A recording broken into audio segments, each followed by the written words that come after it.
22 years ago, Time magazine called Dr. Francis Schaeffer a missionary to American intellectuals. He and his wife, Edith, founded L'Abri Fellowship in Switzerland to help searching students and adults find answers to life's basic philosophical problems. Dr. Schaeffer graduated in 1935 at the top of his class from Hampton-Sydney College, just about 50 miles from right here. In 1968, when he spoke at Harvard University, Christian students there advertised his appearance by saying this, and I want to read it carefully. I don't know how it could be articulated more correctly. Dr. Francis Schaeffer, philosopher, critic, theologian, organizer of a community in Switzerland where scholars and students gather to analyze and discuss topics of major contemporary importance, frequent lecturer at major universities of Europe and Britain. His field is the analysis of contemporary thought and culture from a specifically Christian viewpoint, but directed beyond the Christian community. He is concerned about the world in which we live and is sensitive to the despair which blights our achievements. He argues that only historic Christianity, rightly understood and fearlessly applied, can solve the dilemma of modern man. His answers may not be the ones modern man expects or even welcomes, but clearly they cannot be ignored. End of quote. What a delight to have Dr. Francis Schaeffer here today. And as Dr. Schaeffer comes, David Randall, I'd like for us all to stand and sing happy birthday to Dr. Schaeffer, with 4,000 people participating here and a few million out there watching by television. He just might hear you if you sing loudly enough. 70 years old yesterday. From the Swiss Alps, Dr. Schaeffer. Thank you.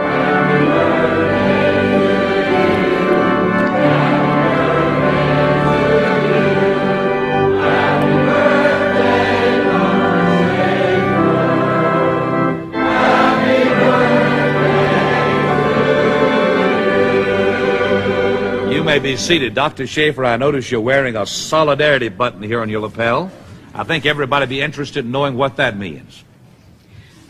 Yes, I just want to say that one of my great son-in-laws and another young man from L'Abri drove an 8-ton truck into Poland filled with food to a church that we had contacted through a young Polish teacher, a girl who's come to L'Abri and studied for many, many times.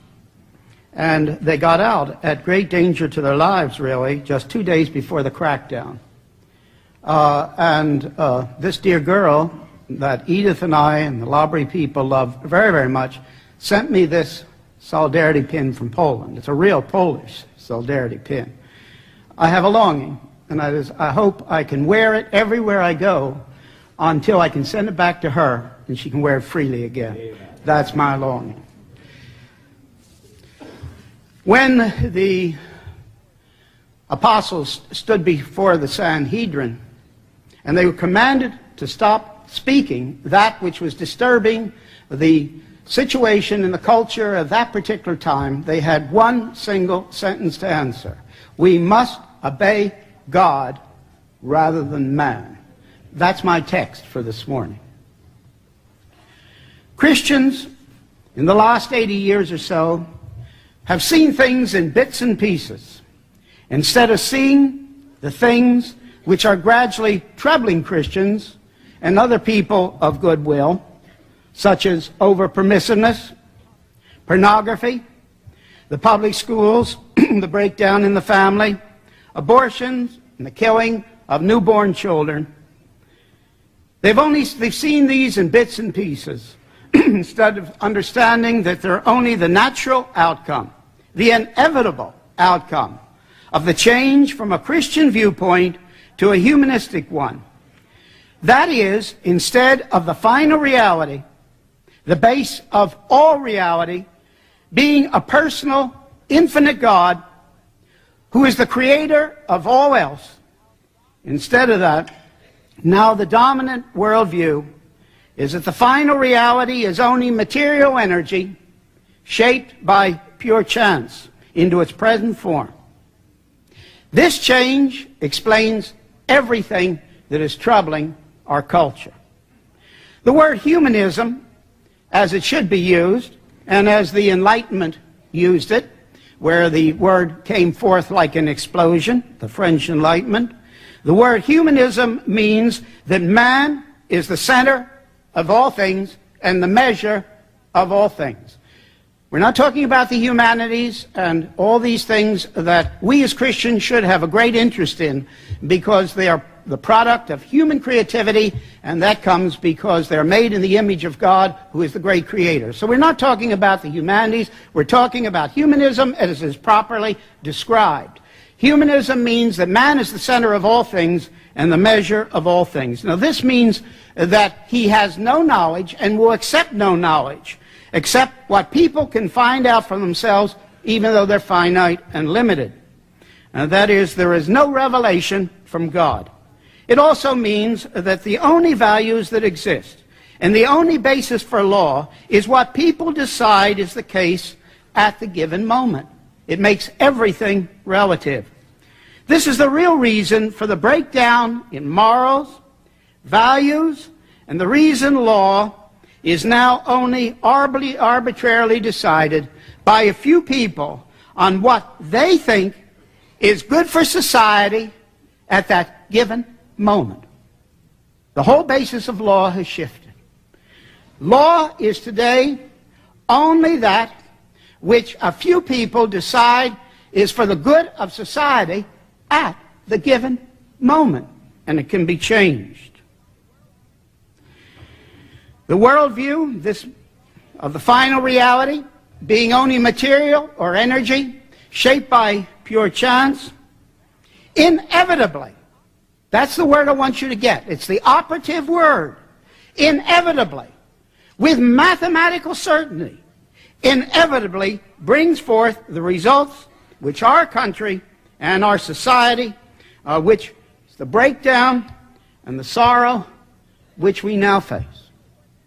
This view cannot bring forth any other view, just intrinsically in saying that the final reality is only material energy shaped by pure chance, and this final reality is absolutely silent about any meaning to life, any value to life, or any basis for law. Consequently, its results are absolutely inevitable in the direction of which I have spoken. It brought forth the breakdown and the sorrows which our society and our country faces.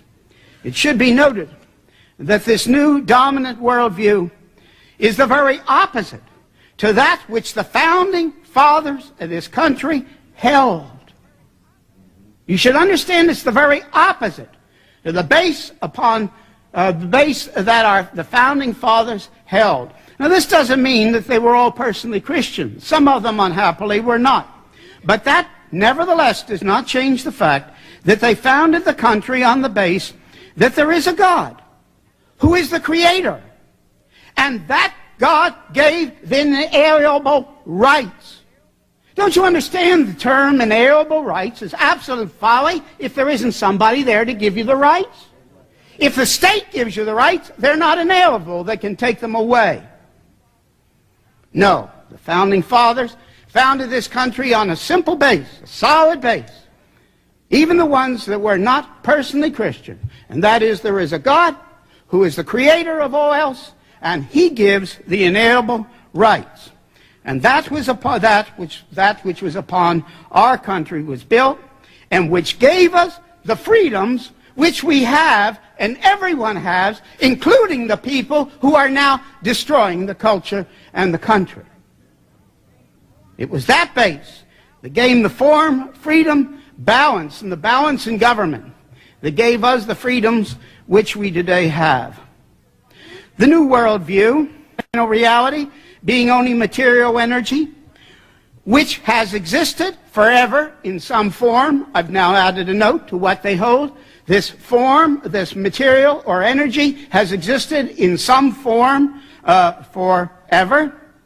Never could have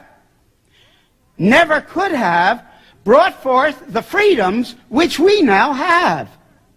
It's mathematically certain and inevitable that you cannot have the freedoms if it only rests upon the arbitrary choice of a few people at a given time. There is no way in that setting to have freedom without the freedom beating the society to pieces because it has nothing to contain it. With a Christian consensus, the freedom is contained. Without the freedom, without the Christian consensus, the very freedoms would beat the country to pieces just as they now are, that the thing has shifted. Though now we're losing that freedom, as this new worldview becomes increasingly dominant and has taken over totally the public schools, the public television, paid for by tax money, as this worldview has taken over these things, paid for by tax money, and most of all, as this worldview has now taken over the courts in this country. And as this worldview has taken these things over, you can be sure that it is inevitable that the freedoms which we have enjoyed, which was built on the totally other base, will be diminished, and if we're not careful, totally lost. I want you to listen with care to the next sentence.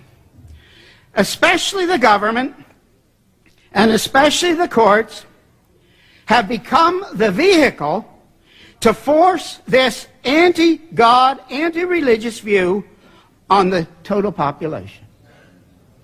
The courts, holding this view, law based on this view, is forcing, this view is the vehicle for forcing this view on the total population. For example, the abortion ruling of the Supreme Court annulled the abortion laws in all 50 states. And they made this form of the killing of human life not only lawful, but for many people they also made it ethical as well. This country's changed tremendously in its view toward human life since that arbitrary medically and legally abortion ruling went into effect. Along with this is the fact that the courts are increasingly making arbitrary law, cut loose not only from God's law, but cut loose from a strict meaning of the Constitution. And this diminishes the legislature's powers. So the powers are shifting. The pro-abortion people, so on, use the courts rather than the legislatures because the courts are not subject to the people's will and the people's desire through election and especially through re-election. Consequently, they have deliberately used the courts rather than the legislatures, which are open to the will of the people and the desires of the people. The result is a relativistic value system and a lack of any final meaning to life, and a system of law that is not only arbitrary, but which forces the materialistic, humanistic view of final reality on the total population, and especially on the children and the older people in the public schools. It's been deliberate, it is clever, and the courts have forced this on those studying in the public schools. And that's true from the lowest grades right up through university. Now this view is forced on the youngsters in the public schools, regardless of what the parents and those who pay the taxes to keep the schools going desire. Even though it may be the overwhelming viewpoint of the parents and those who are, and the people, but the parents who pay the taxes to keep the schools going, that doesn't matter. The courts force an absolutely contrary view upon them with absolutely tyrannical force. I use the word tyrannical with great care. The January 18th Time magazine says a national poll shows that 76% of the people want both creation and evolution taught. 76% throughout the country, if the poll is accurate. But the courts don't seem to care what the people want. In spite of 76%, think what any man who got elected by 76% would feel that he had in the way of a mandate. But the courts don't care. The courts force this other view with absolute authoritarian force on everybody who goes into the public schools today. And at the same time, we are facing on the same base a medical profession which now asks in many cases not how can we save this life, but should it be saved? A total flip over from what the medical profession held as recently as 30 or 40 years ago. Now, this is not only true before birth and abortion, but it's true after birth in the thousands of babies that are being allowed to starve to death or killed in other ways after they're born because they don't come up to somebody's arbitrary concept of some quality of life. The medical profession is completely flipped over. Human life now is, the question is asked, should we save it? Even after the baby is born, if it doesn't come up to someone's concept of a certain level of quality of life. And it's boiling over into the question of what can we do to help the old people commit suicide. England is further ahead, unhappily, in this than we are. What can we do to help the old people commit suicide? What we can do to help them get off quickly so they'll not be a social and economic embarrassment. All this flows along as night follows the day. The January 11 Newsweek has an article about the baby in the womb, entitled, the baby now in the womb, entitled, but is it a person? Is it a person? The baby in the womb? Its conclusion is the problem is not determining when actual human life begins, but when the value of that life begins to outweigh other considerations such as the health or even the happiness of the mother. They had 5 pages before that proving that the baby in the womb is human life. But then they say the question is not that anymore, but now simply when does the happiness or something else of the mother outweigh the fact that this is human life? In other words, they acknowledge the baby is human life, but it is still an open question as to whether it is not right to kill that human life if it makes the mother unhappy. Are you following? Do you understand what you're listening to? Basically, this is no different from Hitler's, Stalin, and Mao's killing human life because they thought that life that they were killing was for the good, the happiness of society. The boundary is gone. The boundary is gone. Once it is acknowledged that it is human life that is involved, and this issue of Newsweek shows that there is no question that this is the case. Once it is acknowledged that this is human life that is involved, the acceptance of the death of human life in babies born and unborn opens the door to the arbitrary taking of any human life. It's somebody's arbitrary choice. It was this view that opened the door to all the murders of Hitler's Germany and in communist countries. If I were a member of a minority, if I were a member of a minority group, I would be fearful. If I were a member of a minority group in this country, I, not 10 years from now, right now, would begin to be fearful. And with the door open, Christians should be recognizing the danger. Christians should be recognizing a danger. And I cannot understand why even the humanist lawyers of the American Civil Liberties Union are not afraid. Once the door is open, everything is open to chance, or open to choice, arbitrary choice by someone. I fear both they, and too often the Christians, do not just have relativistic values, but we're just plain stupid in the light of the teaching of history. That's what bothers me at this given moment. We cannot be surprised that the liberal theologians come down on the side of the secular humanists and on almost every issue. They do. They come down on the side of the secular humanists at almost every issue. We cannot be surprised by that because liberal theology is only humanism using Christian theological terms rather than secular terms. Grind that into your thinking and never forget it. It's an important factor in the whole struggle in our country at this particular time. Liberal theology is only humanism using religious terms rather than secular terms. So we shouldn't be surprised when they come down in almost every case, and they are, on the side of the secular humanists.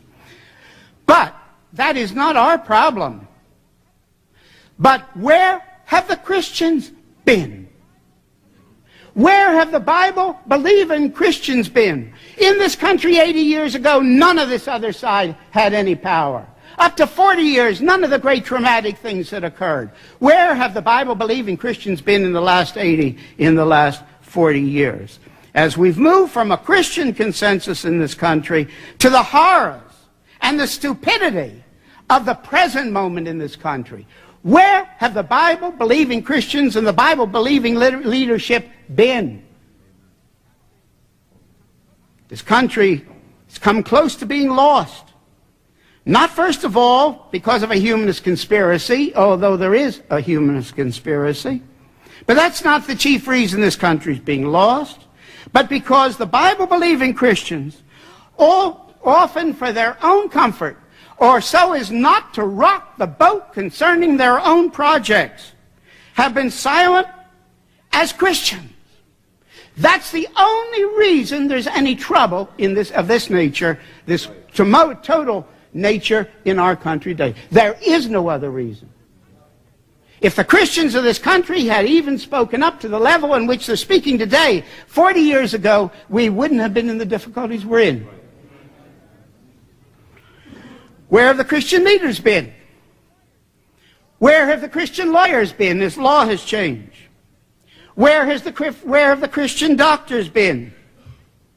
Where have the Christian business people been?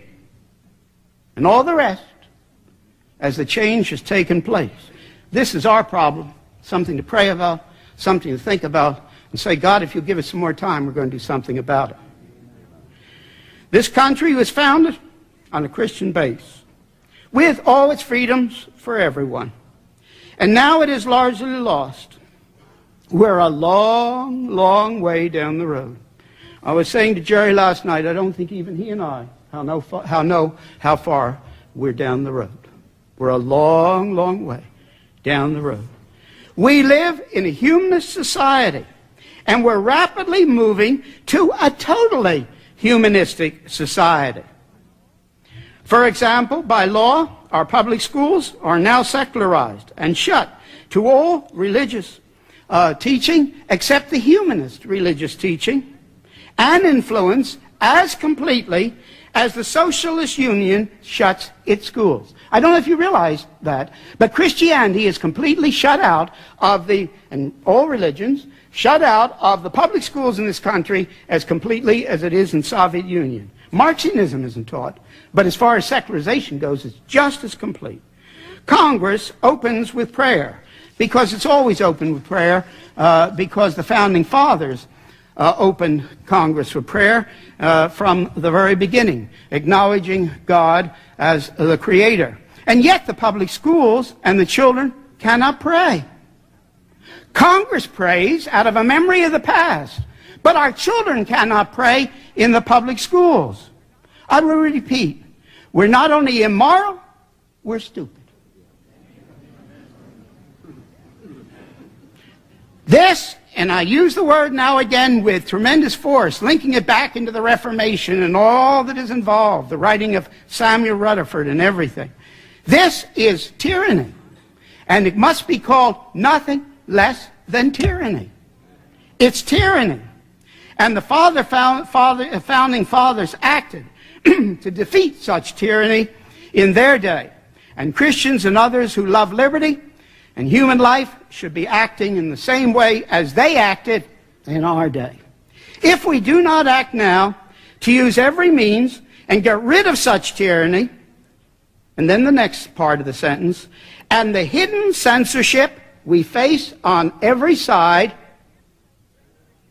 The hidden censorship we face on every side. And in the Christian Manifesto, I go into some of the details. And the hidden censorship we face on every side, I do not think we're going to get another opportunity. I think it's now or never for the Christian people and anybody of goodwill, but especially the Christian people in this country. In the present so-called conservative swing in the last election, we have an opportunity. But let us never forget this. A conservative humanism is no better than a liberal humanism. And we must use every means available to us to use the open door, to roll back the awful and inevitable results brought forth by the other worldview of final reality, being material or energy shaped by chance. We must not be satisfied only with words at the present moment. We must demand and struggle for real change. It's no moment to be sleeping. We must struggle with everything within us in every way we can for real change at this moment, and not for just words. It is now or never. This is true spirituality. Are you surprised? What is true spirituality? True spirituality is looking to Christ for my strength, the resurrected Christ, every moment of my life. But it means that Christ must be the Lord of everything in my life and not just something called religion. That must not be separated. Christ being the Lord of my whole life means that Christ is Lord of not just my religious life, but down into my profession and also into my duties as a citizen of a country that was founded upon the fact that has given us the freedoms which we have. The great revivals of the past called for individual salvation, but in every case, the great revivals also brought forth social change. A lot of the evangelical leaders seem to have forgotten that. They called for individual salvation and thousands were saved, thank God. But there was no revival from the Great Awakening in America back through Wesley, back through Whitefield, back through the Scandinavian revivals that didn't bring forth individual salvation but a resultant social change. And we must stand in that stream with courage today, even if the price is high in the profession in which we live. What is the loyalty to Christ worth to you? There is no other question. That's it. That's it. We must smash the lie of the new and novel concept of the separation of religion and state, which now exists. This is a lie totally against the original meaning of the First Amendment. Now, with that, we must make plain that we're totally opposed to any form of a theocracy, either in fact or in name. We must not confuse patriotism with loyalty to Christ. What we want and what we must fight for with all that is in us as citizens of this country, but also as citizens of the heavenly country, which is opposed to all tyranny. And Samuel Rutherford was not wrong. Tyranny of all sorts comes from the devil and not from God. What we want is a return to real freedom, and especially real freedom for all religions. In other words, all we want is what the First Amendment was written for. That's all we're asking for. We are asking for that which the First Amendment promised, which our forefathers in this country lived, fought, and died for. But we must use every method to stand for the high view of human life against the snowballing low view of human life which surrounds us, under the hypocritical but high-sounding names such as choice. These are hypocritical things. Choice, in this case, equals, if I had a blackboard here, what it equals is the right to kill human life for my own selfish purposes, whether it's my child's life or whether it's society choosing other life to kill. That's what it's been made to mean. When a government negates the law of God, it abrogates its authority. That's the central message of the Christian Manifesto. It's what Peter and Paul said as they stood there before the Sanhedrin. We must obey God rather than man. It's what the Reformers stood for. It's what the Founding Fathers stood for. Listen again. I mean it, and it's rooted into the whole view of the Christian past. When a government commands something which is contrary to the law of God, it abrogates its authority.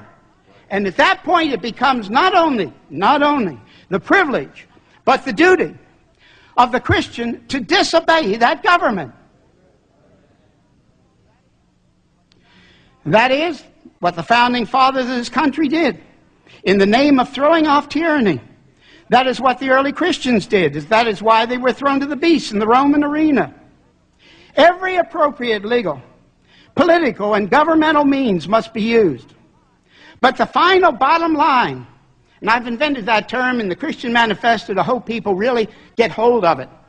The final bottom line, the early Christians, the people of the Reformation, the Founding Fathers of this country faced and acted on, is the realization that if there is no place for disobeying the government, that government has been put in the place of the living God.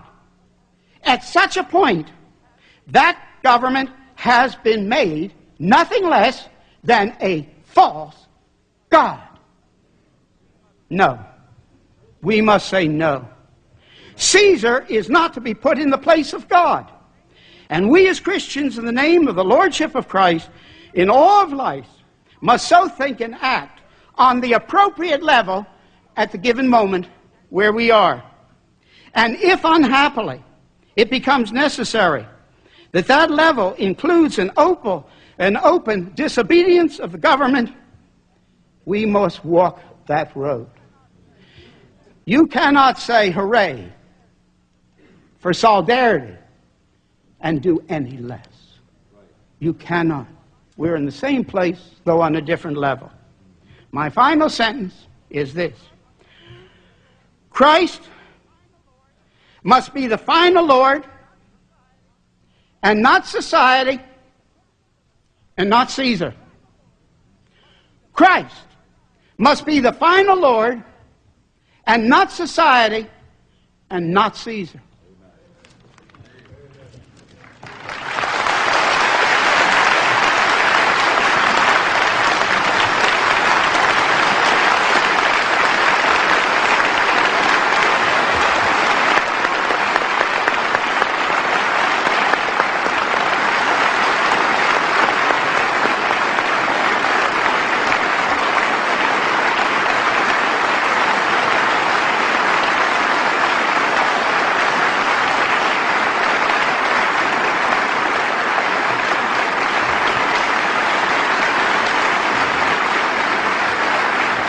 Thank you, Dr. Schaeffer. Please be seated. I'd like to also introduce Mrs. Schaeffer. Would you stand, please? This dear woman has stood by his side all these years. Great woman of God. And in the stillness and the quietness of this moment, as our heads are bowed together to internalize what we've heard. A man who 3 years ago, a little more than that, was told that he has cancer and that he can expect to live 3 weeks to 3 months. Miraculously is still walking, living, breathing, preaching 3 years, 3 months later. And I believe that God left him on this earth, though he still has difficult days ahead. God left him on this earth to articulate and to reduce to writing the issues that face the free world today. Either Christ is Lord or he is not Lord. And we ought to obey God rather than men. The destruction of human life, the promotion of a secular humanistic society, a court system, a public school system, that have sold out to a philosophy foreign to that believed by the founding fathers has brought us to the place where we either must change society or defy it. And that is a costly choice. The Polish people have chosen that decision, and they're paying for it.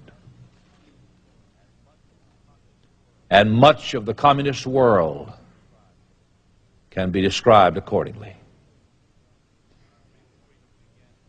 Real freedom begins when a man, a woman, believes the gospel, the death, burial, and resurrection of Christ, and trusts Jesus as personal Lord and Savior.